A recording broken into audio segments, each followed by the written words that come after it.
is something we need to talk about. Okay. We talked about the Great Pyramid, the history of it. Was it Khufu's tomb? Was that the purpose-built reason for it? I doubt it, given that they were mining granite 500 miles away and carrying it across the desert.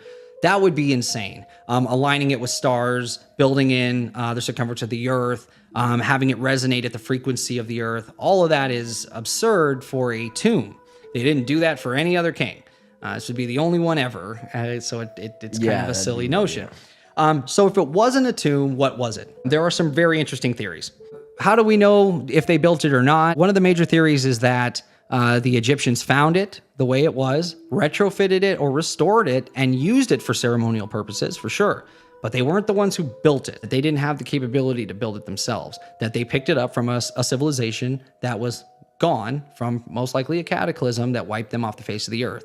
And when restarting civilization at certain sites around the world, Egypt would have been one of these. When we look at these depictions at Edfu, we see these boats. Basically, what is going on here is the story of a cataclysm and their survival of that. These texts at Edfu, they did not originate on the walls of this temple. The Egyptians were recreating a specific moment on this wall that they thought was an era. As the homeland of the primeval ones. Yeah. Who were the gods. And at some point, a cataclysm of flood and fire destroyed the island and most of its inhabitants. Some survived and set sail on their ships to wander the world and recreate their civilization. To recreate. So I'm going to quote you actually from her book. It says, an ancient world, having been constituted, was destroyed, and as a dead world, it came to be the basis of a new period of creation, which at first was the recreation and resurrection of what once had existed in the past. So the Egyptians are telling us something here. Yeah, they're telling us that at some point there was an ancient civilization that was extremely advanced, that were almost all wiped out. Then, after this cataclysm, they set sail to find where they could restore and restart civilization again in their own image of the technology they had. Okay. Right? So let's say that this is the time period of them finding the pyramids and restoring and restarting that civilization. These are the gods of the dynastic Egyptians. If the Egyptians didn't build these as tombs, what the hell is the Great Pyramid? What is this building that's so in harmony with the earth and the stars? And what was it used for?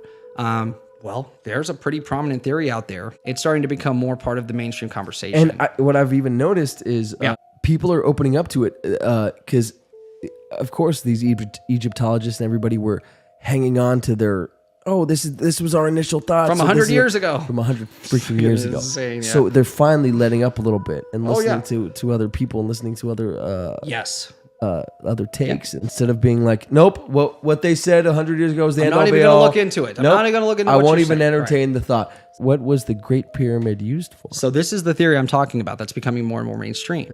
And one of the greatest minds of our time believed this too. They believed that the Great Pyramid was actually a power plant. Okay. That it was used to generate perpetual clean energy to power an entire civilization wirelessly. Okay. And you know who believed this so much that they built their own model of it? Nikola Tesla. Yeah. And we have some evidence here that we're going to go through.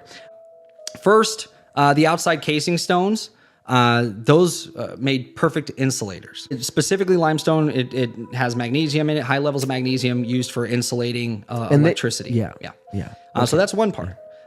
Granite. Why did they carry granite from 500 miles away? Why did they need granite in there? Why not use limestone in the inner chamber? Especially rose granite, which is extremely hard to work with, and also hard to work with. One of the hardest stones. Yeah. Well, both of those are high in quartz, extremely high in quartz, which are conductive to electricity. Yeah. So you have something that's insulated, and on the inside of it is filled with something that conducts electricity. Yeah. I have a diagram here. That's the first picture we'll pull up. Yeah. The Great Pyramid would look like as a power plant and how it would work. The king's and queen's chambers, those were made of 85% quartz. There's two shafts in there. The two shafts that go into the queen's chamber, those were used for actual chemical reactions to create power. And there's residue on those shafts. And the byproduct of those chemicals that we can prove are there, the residue on those shafts, create hydrogen. Hydrogen creates power. And the goal of this was to send power wirelessly through the top of the pyramid. As you stated earlier, it is believed that the tip of this pyramid was made of gold. That is the most conductive substance they could have possibly found. You would do that if you were trying to aim and conduct electricity. Yeah. So the granite beams there, right below in the king's chamber, you'll see those beams right under that point. The entire pyramid resonates at F sharp. The way this thing would have worked, the Nile would have came right up to the doorstep back in the day, and it would have ran underneath this building. At first, there were scientists out there that thought maybe the Great Pyramid was a water pump. They knew it wasn't just a tomb. It didn't make sense. The way it was built didn't make sense. This is actually how the inside of the Great Pyramid looks. This is it. This is 100%, how it's laid out. This is the king's chamber. Right? Everything's exactly that's where it is. The reaction chamber is the queen's chamber. So again, I said the whole pyramid resonated at F sharp, the same frequency as the earth. As water would have ran underneath into these subterranean channels, the running of water would have created sound waves. Now the sound waves, we know sound waves create energy, right? Yeah. And now it's insulated inside of this pyramid as it moves through a conductive stone that's full of quartz. Chemicals, which we find in the shafts going to the queen's chamber, would be the reaction chamber where power was starting to be created. It would be captured above in the king's chamber and focused upward through the top of the pyramid. Who created this diagram? There's 1,000 of these online. Okay. Everybody who knows about this theory. Did Tesla go based off? Do we have? So he actually, I don't have it, but he filed a patent called wireless energy through the natural medium. And it was based around a pyramid design that sent wireless energy out of the top. So the Tesla coil, yes, was based on this idea, 100%. He got the idea for wireless power from the Egyptians. So he from believed, the Great Pyramid. Nikola Tesla, one of the greatest minds of our time, truly believed that this is what the Great Pyramid was for. Oh, he believed it so much he built one, and we're gonna see it later. There's another picture I want to show, so let's go to the next one. The beams up there underneath the king's or above the king's chamber, those actually resonated F sharp as well. On those stones, all sides of the stones are smooth except for one side, and that's because they were chiseled down until they would produce an F sharp sound. So just like with a bottle with water, you blow in the top of it. Yeah, how much water you pour 100%. In, So the more stone there is, different sounds you're going to get. So they would chisel only one side down so that the air going through those gaps was always resonating at that F sharp frequency, the same frequency of the earth, which is important, right? We're drawing energy from the earth now. This picture right here is what's called the Dandara light bulb glyph. It's an interesting glyph. People try to say that those things there facing each other are light bulbs and that this is proof Egyptians had electricity. I don't subscribe to that at all. I think that's a cool idea, and they do look like light bulbs, let's be honest. But as I was looking at this, I noticed something else that was really interesting. Talk to me. So on the right side, you see that weird thing with those horizontal beams and there's arms holding it up right below the top of the light bulb. You see, it looks like almost like a screw. That's not a person, right? That's 4 stacked beams. In between. Okay. Yeah, you see people, but then you see something that's not a person, but it has arms, right? And it looks like kind of like a spark plug. It looks like I was just going to freaking say, it looks like a spark plug. That's what it looks like, right? Well, that reminded me of something else. So go to the next picture. So I did some comparison, and it looks a lot like the king's chamber. Oh, shit. Yeah, sure. Those horizontal beams that come up to a point at the top. And it looks like it's actually pushing what looks like light or energy out. Yeah, that's how they're depicting energy. So those are snakes, and they're coming out of lotus flowers. Yeah. So in the middle there, those are snakes, and the light bulbs are coming out of what are lotus flowers. But all of this is meaningful. I'm about to get to it. Okay. So in this picture here, I'm just trying to show you right next to each other, the king's chamber and its design. It's those 4 horizontal beams, and then it comes to a little point at the top, and it looks like these arms. Did you find this picture or you made this picture? I made this picture because I've never seen this compared. I've never seen this depicted this way or discussed this way at all. People either say it's a light bulb or it's not. Yeah. I think they're arguing about the wrong thing. I think what this is the top of the king's chamber, which focused and shot the energy through to the top of the pyramid. And if the hands are handing off the power, something would have to receive it. There's another depiction of something that doesn't look like the other one. see that again. We see the light bulb, we see the hands, but the hands are different. They're open, receiving. Yeah. And even the beams aren't in the same place. No. The design of the whole thing is completely different. It looks like something was handing off power that resembles the king's chamber, and something was receiving power. Hold on. Somewhere else. Sender and a receiver. And the next picture actually puts them right side by side, so it's easy to tell. Oh, boom. That's what I was trying to do. There it is. Okay. Yeah. So on the left, you see the hands are in a different spot. Yeah. The makeup of the actual device itself is different. Totally different. And it's totally pushing different. outwards. It looks like a fucking Tesla coil. It really does. It's exactly what it looks like. It's pushing energy outwards, and this one is grabbing it out of the air. Yeah. And the lotus flower. So what does that mean? Yeah. The lotus flower represents the life cycle. If the Great Pyramid was a power plant using water from the earth to cycle sound waves up through quartz, and a chemical reaction would create power that would then be generated and shot out through the top, it would be over and over again a life cycle of generating water and power. And I believe that's what they're trying to show. The lotus does represent the life cycle, but the life cycle of generating energy. Okay, right? so the lotus flower is... The Egyptians would use it to represent the life cycle of something. Beginning, middle, and end. Middle and end. And then the restart of that. So the energy... Life cycle of energy being sent and then received. Boom. 100%. Perpetual. Yep, perpetual energy. Back and forth. Yep. Clean. Sending, receive. In harmony with the earth. So the lotus flower is a metaphor. Exactly. That's how they used it. Yeah. So I thought that was interesting. I've never seen that comparison made. People are like, it's a light bulb. I doubt it was a light bulb, but it could have been still a representation of energy. Still could have been something, based on energy. Pretty cool stuff, right? Yeah. So you found this amongst your research. You just Yes. happened upon this, and you're like, wait a tick.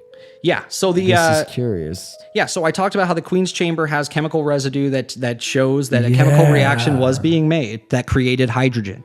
Hydrogen, we did an episode about a car that ran on hydrogen. Hydrogen creates energy. The hydrogen bomb is one of the most powerful objects that we've ever created. So Tesla tried recreating this. He even filed a patent, like I said. It was the pyramid for creating wireless energy through the natural medium, meaning through Earth itself. And I have a picture of what he actually built trying to recreate this thing.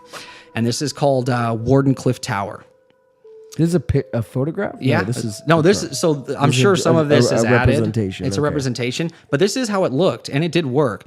Tesla was famous for putting light bulbs all around his property, and when he would work on this thing, they would light up. We've all seen the Prestige. Oh, I got to pull up a picture for you. Yeah. That tower has a base that runs all the way into the ground to help generate wireless energy. The project was meant to be wireless communication, not wireless energy. It was funded by JP Morgan. He gave him the money to build a wireless communication device. But Tesla, inspired by the Great Pyramid, said, I can do one better. He thought he was doing one better. He goes, guess what I did? I created wireless free energy for the whole world. Yeah. That's the end of poverty. That's the end of fossil fuels. We don't need it. And JP Morgan's like, but I own coal mines. I own the trains that take the coal and refine it. I own the copper mills that create copper wiring to send energy from place to place. This would bankrupt me. This doesn't help me. Yeah. So he cut funding off before he could really make this thing something special. This is from the movie, and that's all the light bulbs. Tesla. There you go. Yeah, that's true. He was able to do that. He could send power that could power light through the air, and it was inspired by the Great Pyramid itself and its design. So this isn't just some weird fringe thought. There's a ton of evidence that this is 100% what they built it for. Yeah. They're down to the chemical residue in the Queen's Chamber. Which is crazy that there's chemical residue there. Who fucking knew? Right? So one last thing I thought that was interesting. So as we're going through this, we talked about a few different mysterious objects, and then this is the last one we're going to talk about. This is just a trip, though. So Tina says, one of my favorite shows, guys. I've learned so much. Love it. That's awesome. That's what we were hoping with our 30th anniversary, if you will. Yeah. Hoping for. Do something pretty special. Moses was an insider. He was a prince of Egypt before he led the Exodus for his people, the Israelites. Yeah. He would have been privy to the knowledge of the pharaohs and what they understood about where they lived and the structures that they had been that they took over. Let's say that's what they did. Sure. They found these structures and they restored them to their former glory. Sure. So he would have known if these things were power plants. He would have known that that's what they were, and he would have known something else. So as you talked about earlier, Yeah. in the king's chamber, you said that Khufu, that's where his tomb would have been. Well, there is something in there. There is a sarcophagus looking thing. It's broken open, right? It's busted, smashed. But it's still, you can still see what it is. It's a box. It's not center of the room either. It's off center. It's off to the corner. Built into the floor. Yeah. And then there was a little shaft next to it that has since been filled by modern archaeologists because they assumed that someone took a block out, I guess. Silliness. No, there's so many chambers that they've sealed up, and the Egyptian government has done a lot of wacky weird because they didn't know what they were looking at. Under the Sphinx, they closed off all those chambers. They sealed them shut. Right. Anyway, how could they know? As Graham Hancock loves to say, we're looking for ourselves in the past. Yeah. If you're looking for yourself in the past, then any type of other forms of technology are going to go completely missed, right? So the dimensions of that box in the king's chamber are exactly the dimensions of the Ark of the Covenant. Hey guys, if you like that highlight for the full video, click right here. And for related content, click right here. And make sure you hit that like button and subscribe. Love you guys. Laters.